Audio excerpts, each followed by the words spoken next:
Hi, everyone. Welcome to the Curious Competitor Podcast. I'm your host today, current New Jersey Devils defenseman Carrick. Our guest would have had a great hockey name if he decided to go into that world. Geoffrey Woo. He is the CEO and founder of H.V.M.N, Health via Modern Nutrition, which popularizes ketones.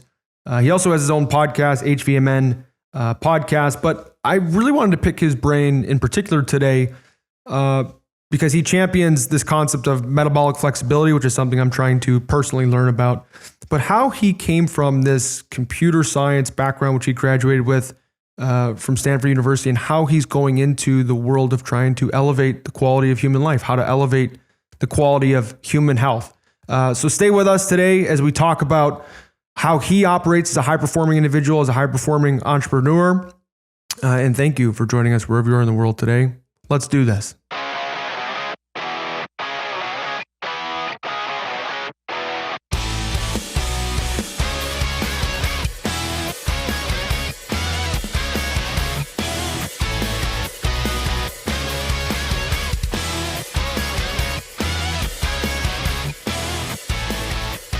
Geoffrey Woo, welcome to the Curious Competitor Podcast, man. I'm super excited to have you on the show because I love talking, or I guess reading personally about anything I can get my hands on, like the entrepreneurial world. I'd like to think if I had failed as a hockey player, I'd want to find myself there. That's what my dad did for a living. And then I also have an interest in, sort of the biohacking modern nutrition world. I'm starting to educate myself the best I can so I can be a more knowledgeable consumer. And I think we have a cool meeting between, those couple points. And I'm hoping you have some interest in athletics, and I'm always open to questions from your end. But H.V.M.N, Health via Modern Nutrition, that's your baby. And how do you end up in the entrepreneurial world in nutrition, given your background in computer science with Stanford? Awesome. Hey, Connor, thanks for giving me the platform here. And just from a context perspective, I think through this opportunity, able to work directly with elite athletes, elite operators on the military side, I just see a lot of overlapping just ambition, right? I think entrepreneurship, being an elite athlete, being an elite military operator, shares a lot of the same DNA, right? And I think I see really good crossover from a sport career into a business career. I think if you're, have multiple things going on, I think you're going to definitely have the right skill sets.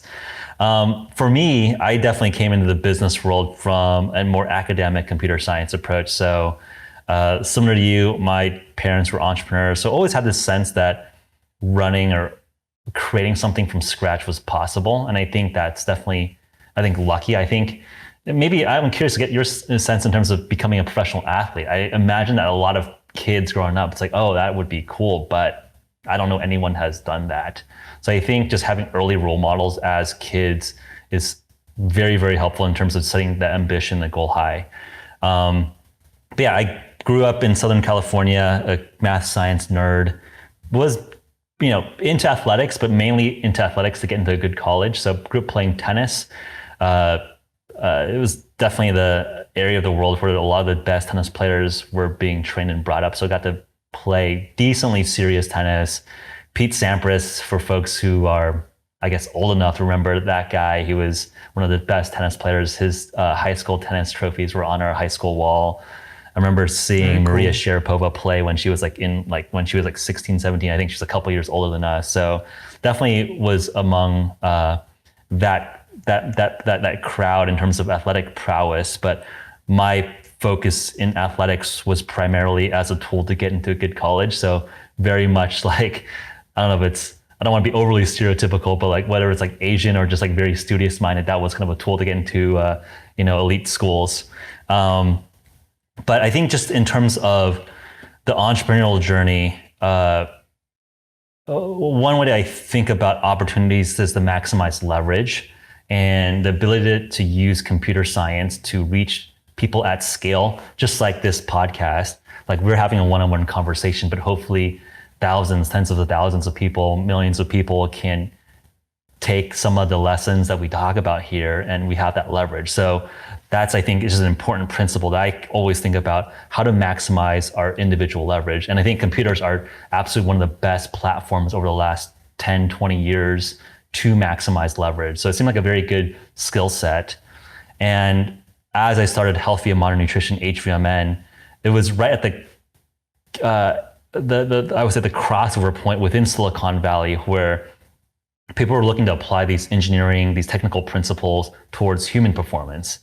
And we're just starting to see the technological and science innovation enable where you can actually increase human performance, increase metabolic health, increase longevity. Can we actually tractably, seriously tackle the topic of anti-aging? So I think that was like kind of the cultural milieu where I wanted to personally just explore the space. So I had been in the software app game after I graduated from Stanford. Actually sold my first company to Groupon back in 2013. So I had a little bit of resources to kind of sit back and think about the bigger problems I wanted to solve. And this idea of enhancing and making better humans seemed very interesting, especially when some of my smartest colleagues from Stanford were making computers or machine learning algorithms really, really good for Facebook and Google to like rot your brain. I thought it was, why aren't my smart friends working on making humans better? And that was the predication behind the initial personal exploration with H.V.M.N, starting with cognitive enhancement. And then as we eventually got a lot of traction and momentum, there's just so many aspects of human performance or human metabolism that we can actually affect. And that's, I'm in the middle of that journey right now. Relate to so much there. I think the stubborn will as an entrepreneur is something I've always admired. The desire to, frankly, make shit happen and take responsibility for your baby, this idea. Similarly, I think growing up, my mom might have been team Connor's playing hockey just to get into a Division I school. And my dad, on the other hand, was, yeah, sure, Deb, like that's exactly what we're doing, with real dreams to play in the National Hockey League. And I think that as a young player, that's how I operated. I would tell people, I remember 8th grade, I stood up. It was like, hey, Connor, Carrick, who are you? Please introduce yourself to class. I stood up and I said, hey, I'm Connor. I've got 2 younger brothers. I'm going to play at the U.S. development team someday. I'm going to go to Michigan, and after that, I'm going to play in the National Hockey League. So 2 of those 3 things were true. I had a scholarship to Michigan, and 4 past it, gave it up. But I think I want to thank you for swimming upstream and trying to take this noble route of trying to make humans better, because I understand the power, or I think I have an idea of the power of the brilliance that comes out of Silicon Valley, and I'm guilty of it. I've been zombie face staring at my phone and things like that. But when you take on this task of making humans better, making people better, I am rooting for you both as a consumer. I was a kid that my own health journey, I grew up on Fruit Loops marshmallows, and now I'm grass-fed all the way, wild game, trying to supplement the best I can as a pro athlete. So it's been a fun journey. But the break in the dam for me had to be, in the last 2 years or so, I think consumers are hungry for the type of product and the type of work that you're doing. I think it was the first beer ad I'd ever seen that listed the ingredients. I think it was like Bud Light or someone had listed the exact ingredients in a 12-ounce can. And I was like, wow, people really do care what they're using for their body, what they're using for their performance. Think of this in a quantitative perspective, right? When you have a prescription drug, right, that's like milligrams that you take once a day in a pill form. And that has profound impact on your health and metabolism. Like clearly, like drugs, pharmaceuticals work. So think about the amount of grams, kilograms of food that you consume multiple times a day through your entire lifetime. And I think if you look at like the original, what's considered the founder of medicine, Hippocrates, a Greek philosopher, medical practitioner, one of his best sayings, I think that's continued to resonate, is food is medicine, medicine is food. And if you think of what you put into your body, regardless of how they're classified, right? If you think about classification of molecules, of compounds, like what is the actual difference between a pharmaceutical, a scheduled illegal recreational drug, or a supplement or a food? In an abstract sense, if an alien looked at the world, these are just all exogenous molecules that are used to drive some form of metabolism in our bodies, or some coenzyme to support metabolism, right? Like it's arbitrary then why some are illegal, some are recreational, some are pharmaceuticals, and some are food. So I think if you think from a first principles or engineering perspective, then it just very much makes sense that you should be just as thoughtful about the drugs you take and the food you take and supplements you take, because these are essentially the substrates that drive your performance. And I think just from my engineering background, I think a lot of what you learn from a systems approach is that your inputs drive your outputs. And I think about this in terms of the content I look at, the information I read, right? If you just read and take in garbage into your brain, you're gonna have garbage ideas coming out. And the same thing with food. If you just input garbage, yes, our bodies are pretty adaptable to convert that garbage into reasonable lean muscle tissue, but why not give it like optimal fueling, especially as you understand that nutrition and that metabolism. So in that sense, I think I'm hopeful that this continues to be a trend, because if we continue at the status quo, I mean, I think hopefully your audience is pretty fit, obviously, from a health perspective, but we're in bad shape as a country. Like Americans, 3/4 of us are overweight, obese. 1/3 of us are pre-diabetic. 88% of us have metabolic dysfunction.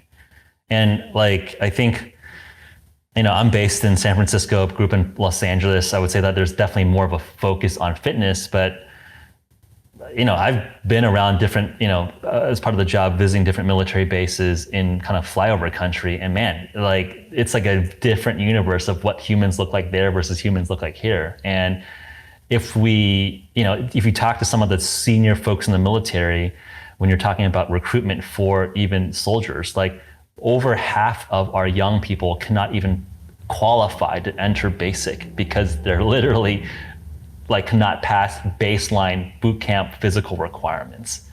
And I think that's just scary from a country, society, national security perspective. It's like literally like we are so weak as individual physical specimens.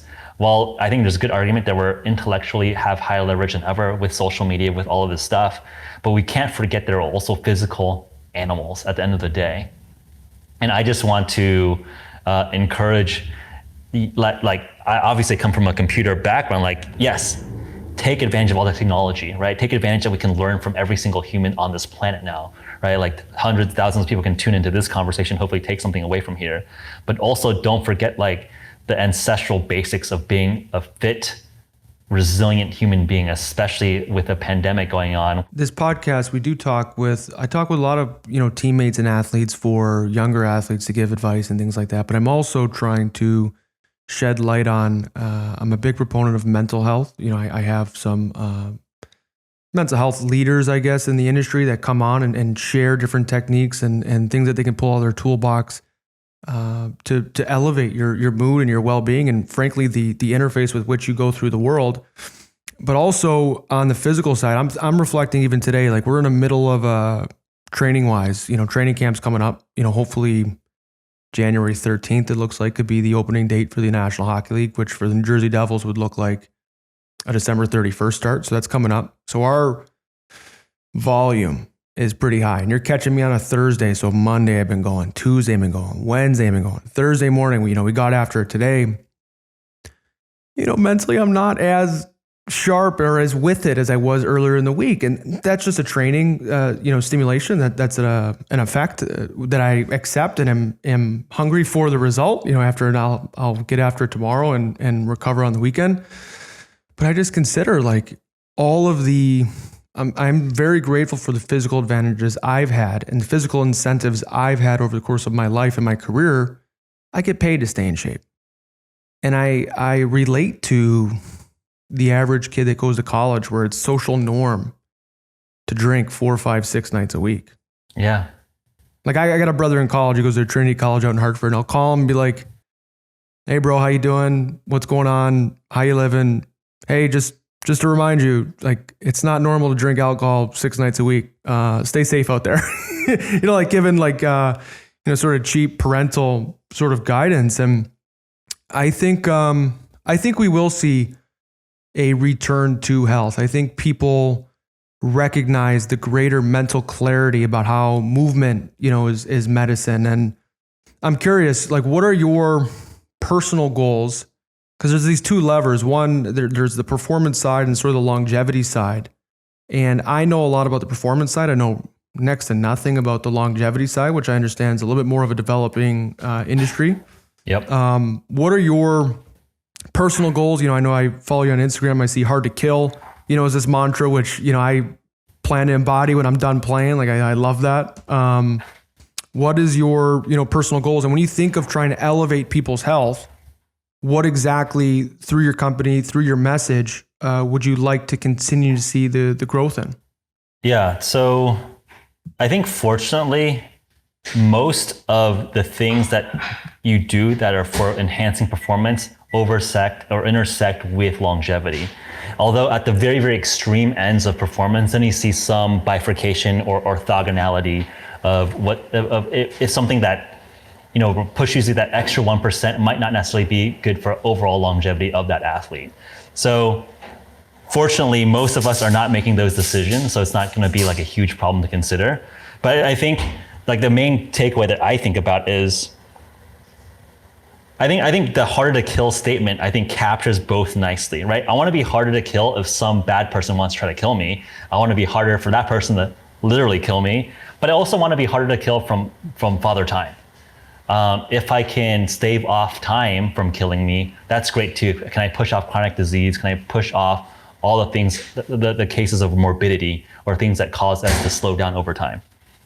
So then when I think about, okay, so if that's the goal, being harder to kill, both from a physical insult as well as Father Time from chronic disease, what are the levers that I can control? So diet, sleep, exercise, and then our environment are like the lowest hanging fruit, right? And these are things that we have to do something about every single day.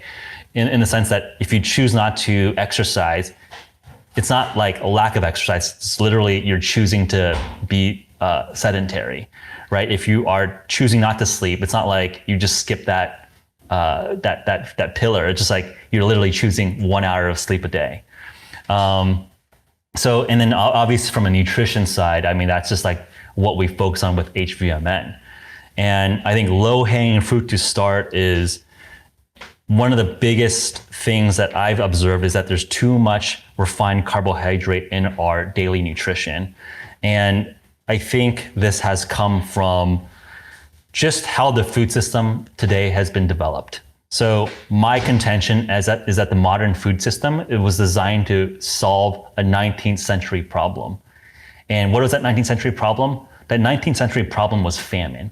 What was the biggest killer of humans was starvation and famine, aside from war, right? So it was like literally famine killed people and then war killed people.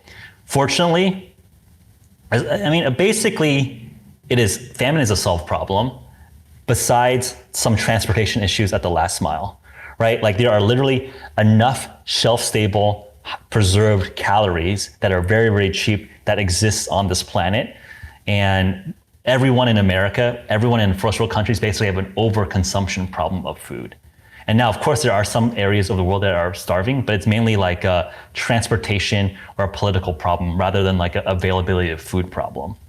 So, and that's great. So we've solved that problem of famine, but now we need to solve the new problem, right? The new problem is obesity, metabolic syndrome, diabetes, and those are all diseases of chronic overconsumption.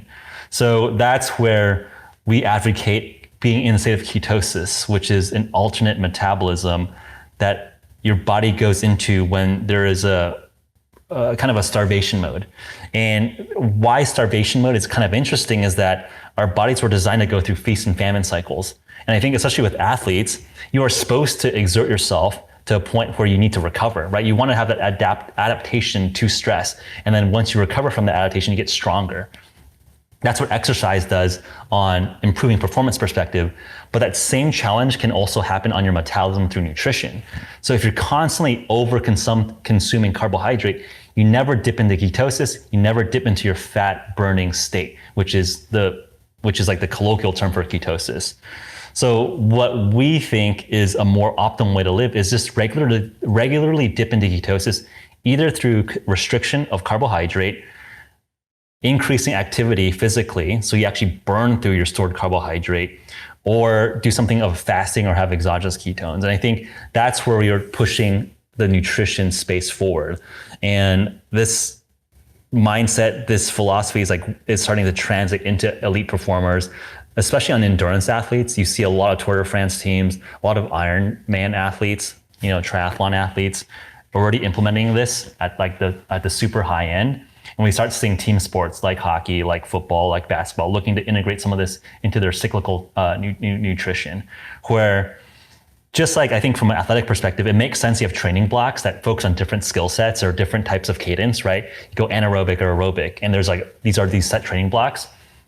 The interesting question is that why doesn't these cyclical blocks also exist for nutrition?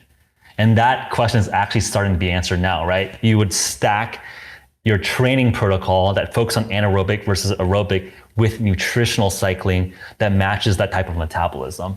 And some of the most forward-leaning groups are starting to implement cyclical nutrition on top of cyclical training.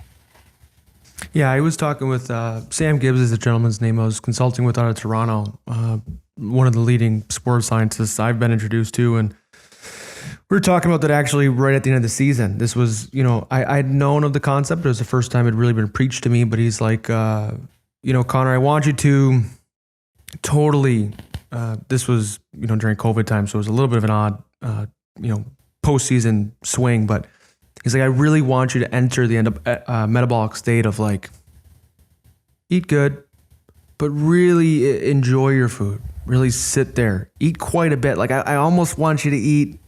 Maybe we're trying to get you a little fat and happy. After being through this chronic stress of all this travel and all this season, he's like, there'll be a time. He's like, but if you get up a little bit, I usually play at around, I'm 5'10", 198, pounds. He's like, you get up to 200, 205, you'll be able to shave that off, quite quickly. But metabolically, it's very healthy for this particular circumstance. And I did some blood work alongside it to further the investigation. And it was really difficult as an athlete. Was like, but I need to earn my food. I need to be in alignment that way. And it was interesting to listen to, sort of the nutritional, you phrase it as cadence. And I do think as athletes, we are trying to, that's been the model, right? We go and we see our skating coach. We go and see our nutritionist. We go and see our strength coach. We go and see our, our team practices, trying to bring that all under one roof, with a bird's eye view, with a, sort of a master sports sciences view. And I'm so excited to see, I'm a nerd for this stuff and have been for a long time, but I'm so excited to see sort of the evolution of it. It started out as load management, and that's fine, but I'd like to see it go the other way, where just with the use of sports science, we're able to create these super freak athletes that night after night after night, there's, minimal recovery, sort of blips. Yeah, no, I think that's exciting. I think it's, I think what the sports scientist you were consulting with has some merit there, where you need to control the amount of stress or adaptation hormesis you expose at a given time, right? If you expose too much stress, then you break the body. The right stress, you have maximal adaptation. And then not enough stress, then you don't have any adaptation, you don't improve. So I think that's where nutrition becomes an important lever, because nutrition is and can be our hermetic stressor. And you should think about that alongside all the other things you're doing, including activity load. So I think that is, again, I always find that the cycle of innovation is bundling and unbundling, right? I think back probably when sports was more amateurish, you had just one maybe coach, right? If you even were coached, right? Professional sports is actually kind of a novel phenomenon, right? There was just no money in professional sport until literally TV rights in the last 30, 40 years. If you just look at the history of sport, it's just basically gentlemen athletes who are rich, who could literally not have to do a job and practice their sport as a gentleman. And now it's literally these are super specialized freaks of nature from a very, very little kid. Now you see a debundling of all the expertise, right? Again, as you're saying, the nutritionist, the chiropractor, the massage therapist, the doctor, the technique and skills coaches. But I think as you unbundle, I think now it goes back to that full swing. Can you rebundle this all into a holistic framework? And I think we're starting to see that shift back, where you see human performance departments that integrate nutrition, strength and conditioning, all reporting into the same roof. So when you work with different professional athletes and you're discussing the needs for really what we want out of our foods, what we want out of your products, like what are some of the goals that you're trying to achieve with your high-end athletes, or just out of similarity's sake, your military personnel as well?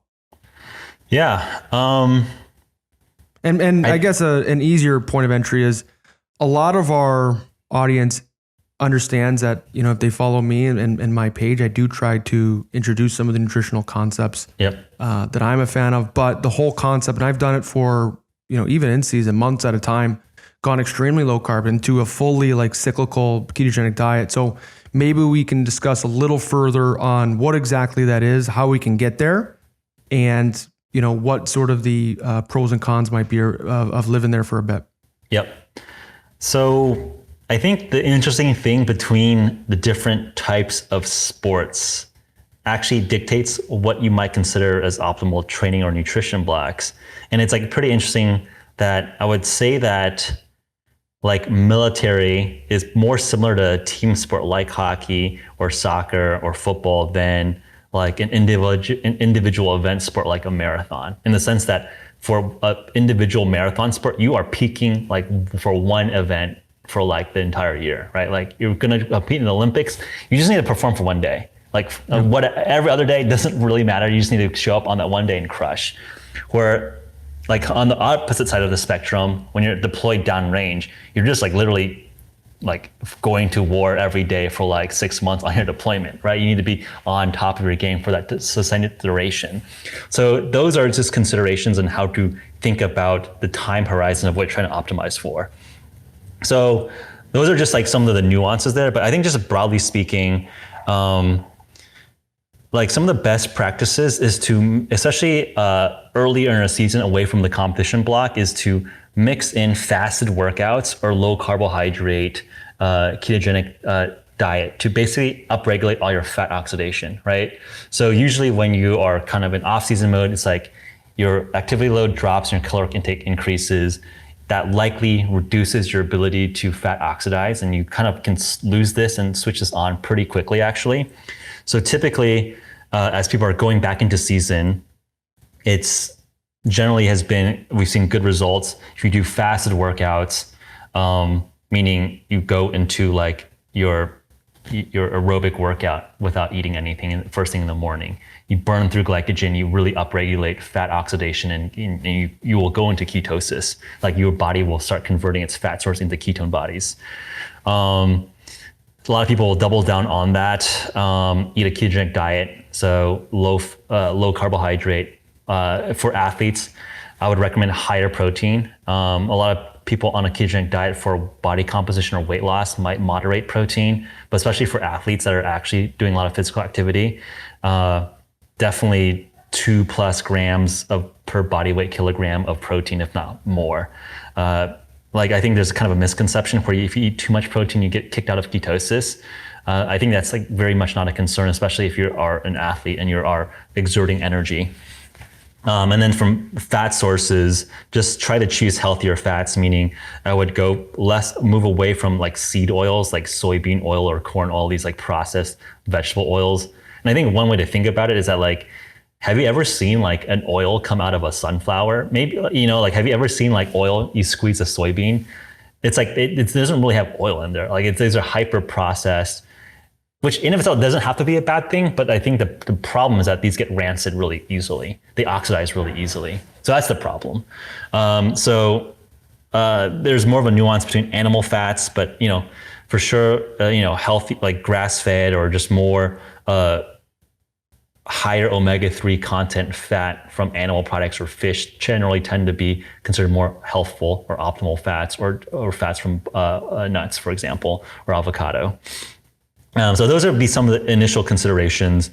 And then as you get closer to competition, where these performances matter more, I would start incorporating more carbohydrate as you go closer into competition. And then when you're actually competing the day of, have as much substrate across as possible. So you talk to a lot of ketogenic athletes, even endurance athletes, even the most keto adapted athletes will have some sugar, whether it's in the form of honey or berries, during their actual competition. And basically the intuition here is that train hard, compete easy, right? So like starve your body or like limit the substrate when you're training so you maximize adaptation, recover as you train. And then on competition day, like boom, get like have that candy bar or that, it's whatever. Like this whatever. shook up soda can. You're agitating the beast and then able to kind of open it and let it do its thing. Exactly. So basically that's how that is kind of like the general premise in terms of peaking for competition. And then of course, as you talk more about longer time horizon competitions, right? So if you're like downrange in a military context or, like it's just like if you just need to compete for like 7 days in a row, you might not want to like just blow out everything on just one specific day, right? So I think those are some of the moderation or considerations as you're planning out both your nutrition and your training blocks. Yeah, that's where I would say most practice days, if I kind of have a pulse on what the head coach might do, because I don't always get the practice plan ahead of time. But if I imagine it's going to be a more difficult skate, I'll definitely go in with a breakfast. I have done fasted practices over the course of a season, had good success.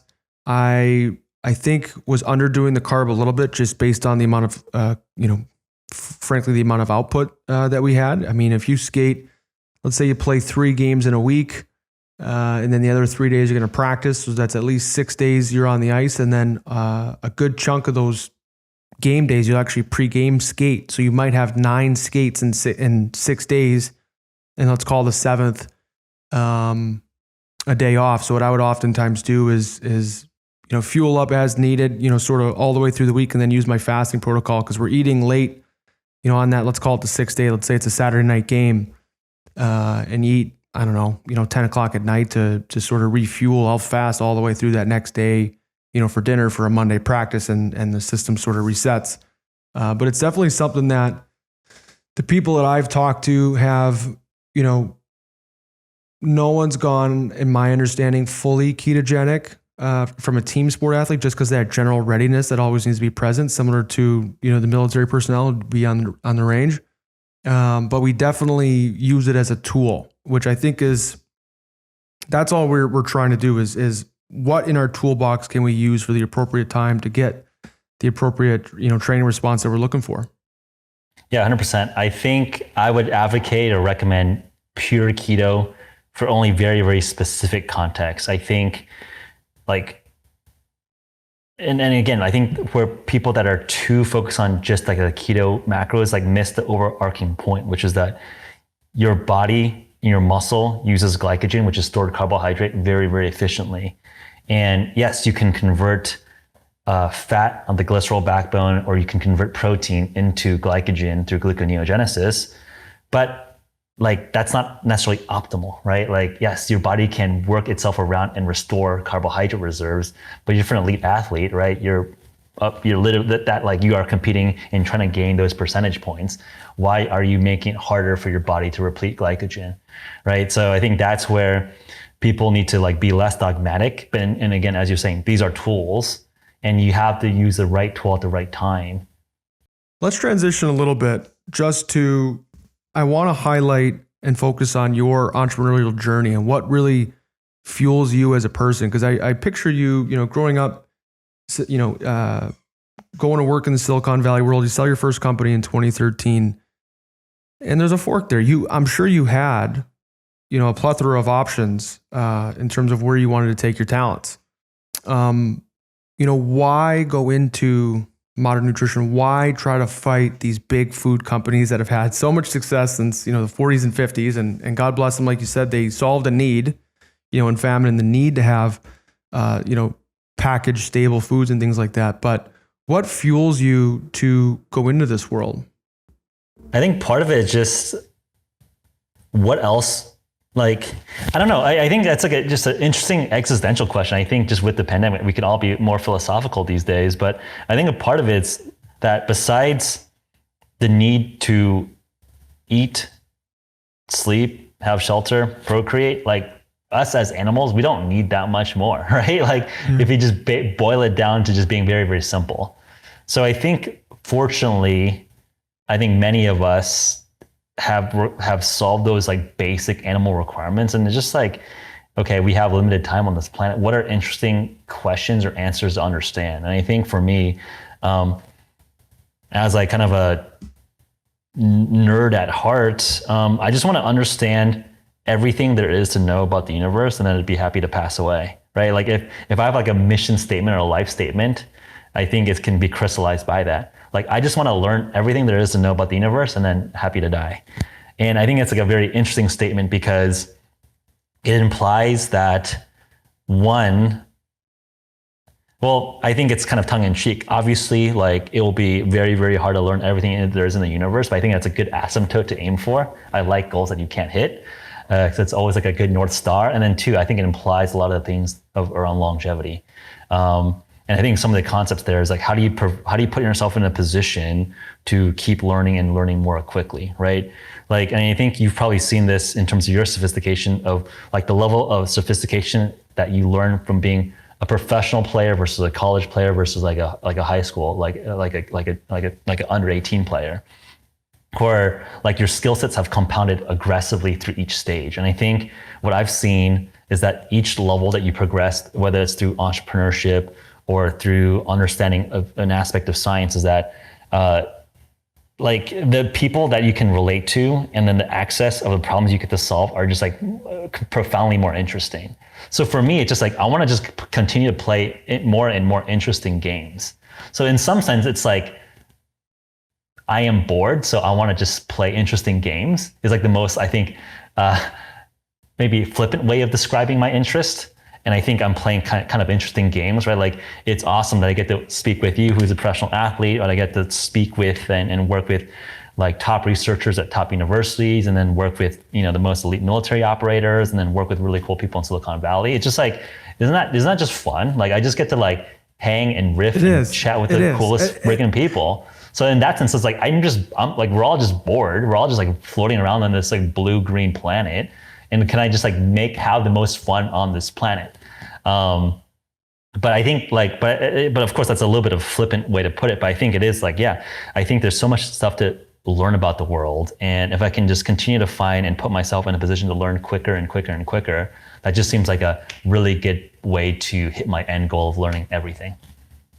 Yeah. I mean, that's the whole reason we're having this conversation. The whole reason I have a podcast. I'm sure, you know, Colin Steingard, my producer, who's, you know, muted on our screen, is laughing right now because this was the conversation. I was like, okay, I'm in this world. I'm beyond grateful I have a career in pro sport, but it is extremely selfish and myopic. It's the same thing every day. This element of Kaizen, you know, I'm trying to work on the same things every day. NHL gap, my fluidity in skating, my ability to recognize breakout options every single day.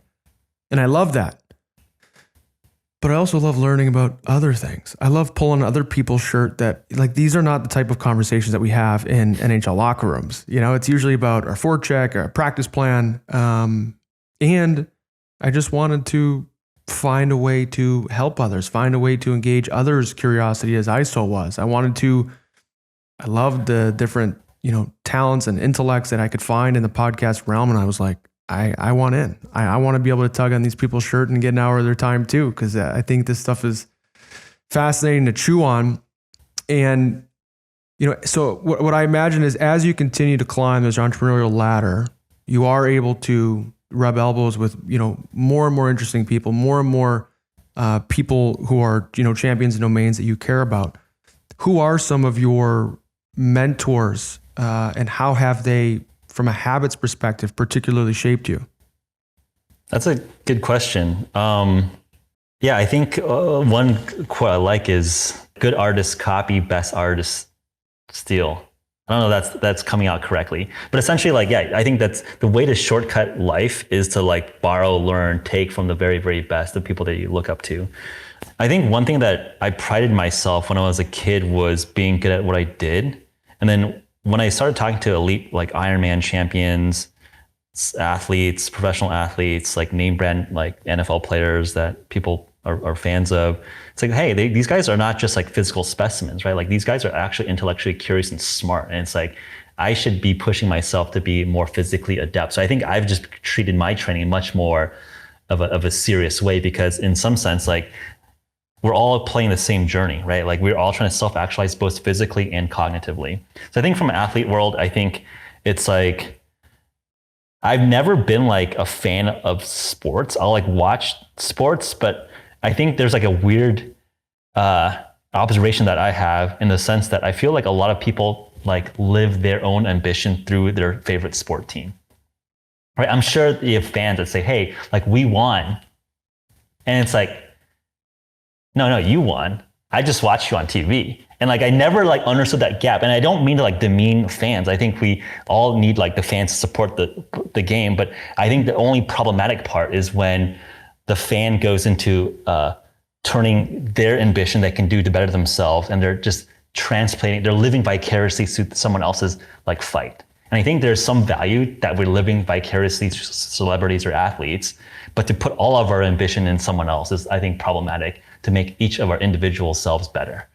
But answering your question more directly, I'm just thinking in terms of just like kind of our board. I work closely with General Peter Pace, who was chairman of the Joint Chiefs of Staff, so the most senior military officer between 2004 and 2006, was vice chair of 2004. So he oversaw a lot of the early global war on terror through 9/11. And I think through working with him, I think I just saw a level of statesmanship of what it's like in terms of presence, gravitas, charisma as your briefing presidents, making life or death decisions. And he was talking about how, the waterboarding decisions, or like the torture decisions. I mean, just like how does one think through some of those like very, very interesting, hard questions that you read in like history books, or that's being critiqued by like newspaper reporters, right? So I think I've learned a lot from Pete on the type of charisma and statesmanship that is required to operate that level. And maybe to just give you like a initial, like just a personal anecdote, I remember when we first met him, he came and visited our office. He looked in everyone's eyes, shook their hand, and like got everyone's name. And then as he left, he remembered every single person's name. I'm like, damn, this guy is friggin' good, right? And it's just like, you just see this in action, and you're like, it doesn't sound like, it's like something that we probably like know that we should like, hey, be good at remembering people's names. But I think people like don't actually do it, right? It's like, oh, I'm bad at remembering names.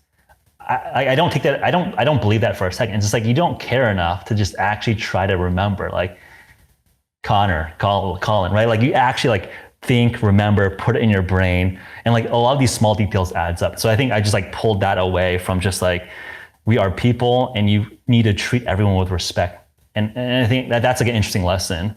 I think I would consider one of my other, I consider him a friend or a mentor, this gentleman named Alex Krongard. He served 31 years in the Navy. He stood up SEAL Team 7 as the first commanding officer, ran the West Coast SEAL teams. And I think one thing that I've learned from, spending a lot of time with him and just talking about life is that a lot of the problems that I think we face outside of war are pretty trivial. And in some sense, that gives me a lot more freedom of action and confidence, but also respect to like the opportunity and the luxury that we have. In the sense that like when I wake up, no one's trying to kill me, right? Like when you wake up, like the worst thing that could probably happen to you is that you lose your game or something, right? Like obviously, like it can be more nightmarish things, especially with the pandemic and all of that. But I think it's like we are actually so goddamn lucky that like no one's like literally trying to murder you like every freaking day. And I think that's been an important part of my psychology in terms of like the gratefulness or the abundance attitude. Like, hey, we get to play really fun games, right? The games that we get to play is not like I need to worry about if I'm gonna like have a mortar dropped on my head, right? The games I get to play are like, hey, how do I, make cool, better products? How do I educate more people? How do I push this technology or that technology? Which is like all fun and games. If you think about, for a lot of our history, a lot of our ancestors literally were like, I don't know what my next meal is. So I think that has put in a lot of perspective for me in terms of having like a grateful, abundant mindset to when I'm focused on problems. And just, I think having that kind of fortunate, like happy mindset definitely helps put into position like the like absolutely stressful times. I'm sure like as you're, making it up the ranks in professional sport, like I'm sure you're like, oh shit, am I gonna like make it, right? Like all of us had to like cross some of these challenges, and the same thing for business as you're raising additional capital, or like you need this one deal to go your way, or this, legal issue has to go that way. There's absolutely stressful points.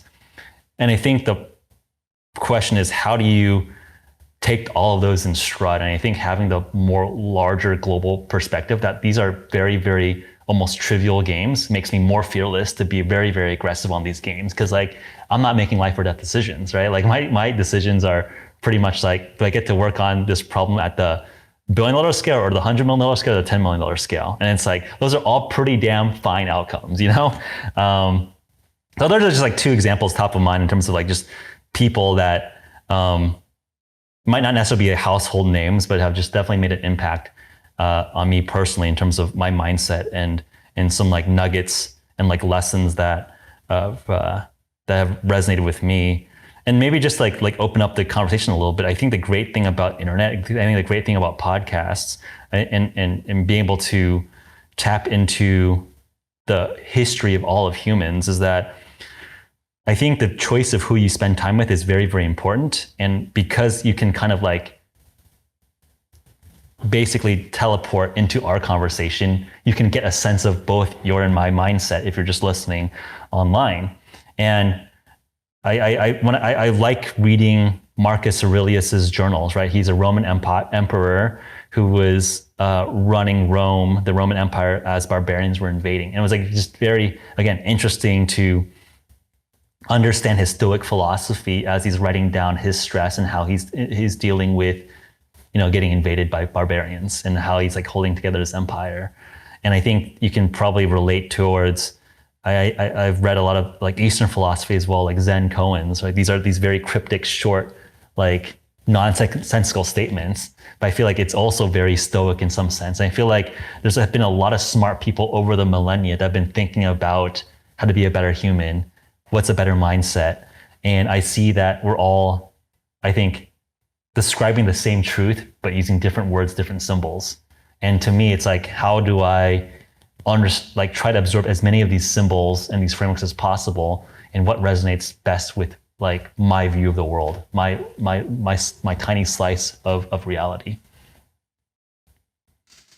Well, I really appreciate you sharing that because, I've read a decent amount of Stoic philosophy, a lot of Ryan Holiday's work, who kind of digests it for someone who might be reading it in the West. And, I was reading the Daily Stoic, and it's fascinating, like the issues and problems that the Stoic thinkers were battling and how similar those principles still apply today. And, I think we share that respect for our military personnel. I had Randy Hetrick on the podcast, who's the founder of TRX, and we were talking a little bit about just some of the sobering perspective you can gain when you listen to a military personnel share their story. I was talking to Justin Hall, we had on the podcast, from Maple Leaf defenseman. And we used to do this test. We had Lou Lamorilla, who was this, GM in the NHL, had been around for 30, 40 years. And he had this brutal treadmill test that you had to do on the first day of training camp. It was it's a stress test. It's a run until you can no longer run. It's nothing, too creative. It's not fun. Your legs don't feel, like you don't feel like skipping when you're done with it. And I remember talking to Halsey prior to the treadmill run. And, guys are a little worked up. You can hear it in their voice. They're a bit of nervous energy. They're going to go through something physically very demanding. Mentally, we're going to have to push themselves. And Halsey was like, yeah, I'm not super worried about it. I remember talking to him. He's like, I was reading this book about, an amputee in war who, had their limbs blown off that was their loss. So what is your loss as an athlete? Oh, you had a bad game? Like some people booed you? But did you die? There's a physical element. Of course, we can, get hurt every night, but still it's that, so you think you have an issue, so you think you have a problem. And when you're able to apply these giants, the knowledge and the wisdom that they've been able to gain and have been, so kind to share, I think that anytime we can achieve, a more sobering perspective, be able to, it's something I write down in my journal, every day is like think and feel long term, but act in the short term. When you're able to kind of operate in that heart zone, and you do need some strategy, but when you're able to feel like, Connor, what's important to me on the long term, and then when I'm able to consider that I need to act in the short term, it makes it much more digestible. And I always love asking, people like yourself who are so thoughtful and curious, frankly, what, pulls you in the right direction, what continues to fuel you as you, continue on to bigger and better dreams. And I guess we only have, 10 more minutes or so, because I want to be respectful of your time today. But for HVMN, for Geoffrey Woo, what is next? Like, you've got a really strong base on how far you've come at this stage in your life. But when you pick your head up and really start to, lick your chops at what's next, what excites you? Yeah, all of, I think what you see publicly and more, right? So I think we just made like the first initial foray into, I think, making an impact on modern nutrition system, right? We just launched these awesome keto food bars. I gotta send you some if you haven't already tried them. They look awesome. No, I really try my best to support anyone I get on the podcast. So yeah. I will be stocking. I'll send you some. Sure. We'll talk offline. But I appreciate we'll send you a kit. They look awesome. Yeah, no, they one, taste delicious, and two, they actually essentially are a fasting mimetic. They do not hit your blood glucose at all. But grass-fed collagen, everything certified organic. So just like, I think just hitting all the requirements that we saw in the bar market, right? So excited to bring that out. We have a couple other interesting stuff that we're working in R&D for next year on the product line. And then two, just on the overall mission, like I think the coolest part about my job is to just, I think you put it quite nicely, just rub elbows with the best of their field. And like, what I've observed is that every single power ladder goes up to the same group. It's just the same game. We're all playing different manifestations of the same game. Like if you're the best politician, general, business person, athlete, you're at like the same party, right? And you're just like, oh yeah. And then you kind of see behind that curtain, it's like, oh, like I kind of now know how the world works.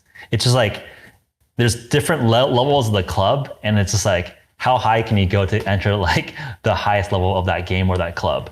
And I think it's both like inspiring and humbling at the same time, which is that people have obviously done so well to like I think you do well by like helping a lot of people, right? If you are Jeff Bezos, you literally probably kept Americans alive through this pandemic, right? And like you're like a 200 billionaire and you're super rich, but you probably deserve a lot of that credit because you actually helped a lot of people. And but I think when you talk to some of these guys, that they're like not 10,000 times smarter than you or me. They're just not. Like I actually, just because DoorDash just went public yesterday, those guys were my college buddies. Like one of the co-founders, Stanley Tang, was like a mentee I had he was like a junior person that I was mentoring in the Entrepreneurship Club at Stanford. The kid's a billionaire now. And it's just like, man, like friggin' awesome, right? But like, is he a billion times smarter than you, Connor? Like, absolutely not. Is he smart? Of course. Did he work really hard? Of course. Did he like have some good lucky breaks? Of course. But it's like, is he 10,000 bajillion times smarter than us? No. And I think that's inspiring where it's like possible, but it's also humbling because you need so many things to go right. And you need to like not give up and all these things that we talk about all day long. So I think just within Silicon Valley, like I think if you've been in the Valley long enough, it just like that, like we've all had stories like that, right? Like my co-founder, Michael, like they were recruiting him to be like the 4th employee at Snapchat. So like they flew him out down to their Venice Beach house back when it was just like a little frat house, essentially coding. And he was like, I think this is not that cool. Apparently, and like, this is kind of like a funny anecdote. My co-founder, Michael, literally sent Evan Spiegel, the CEO of Snapchat, like, hey, you should take the smiley face out of the ghost of that little logo. And then like a year later, they actually like did it. And he's like, who knows if that was like actually the catalyst, but it's kind of funny just to like see that email track record and like go see the histories of some of these like iconic companies. So I just bring that up not as like a way to brag, but just like a way to just share that like these are all normal people. Like I'm sure like when people look up to you, like, hey, like you're a professional hockey player. That's like so cool. Like you're an alien to them. And I think, dude, hopefully through your platform, it's like, no, we're not aliens. Like you're not an alien. Like you're like a human, and you've obviously done some good stuff with your life. And like we're all still doing better stuff with our life, but it's possible. You just need to stack it up and like, again, be smart. You gotta be clever. You gotta like have things compound, but it's not impossible. You know, there's a parallel, I think, in pro sport where it's extremely similar. Like there's a lot of talented hockey players and the pyramid at the top is so tight. It's so competitive. The difference between, you know, the guy that's on your first power play unit versus your second power play unit versus the guy that's not on a power play unit at all. It's so tight. And as a player, all you're trying to do is stick around, you know, through work ethic, through, you know, proper detail. You're just trying to maximize the surface area of your luck, really. And I think as a player, like I have the same amount of respect for the guy that did it right every day, was talented, showed up for 2, 5, 10 years, and then came on to be a bona fide superstar versus the guy that showed up every day for 2, 5, 10 years, maybe had a meddling career, maybe had some tough breaks with injury. Like I really do look at those two guys very similarly. And if you were to ask both of them have that sort of reflection where they're like, yeah, I had a great career. I had some coaches put me in good spots. I play with some good line mates and it's a tough league, but I was able to, you know, score some key goals versus, yeah, man, like I had fun. It wasn't always a career I wanted, but I'm proud of the way I, you know, competed day in, day out. And, you know, now that it's all over, I'll chalk it up and try and do something else. So it's fascinating that parallel exists in the entrepreneurial world. Like there are these core principles that have to show up across no matter what the discipline is.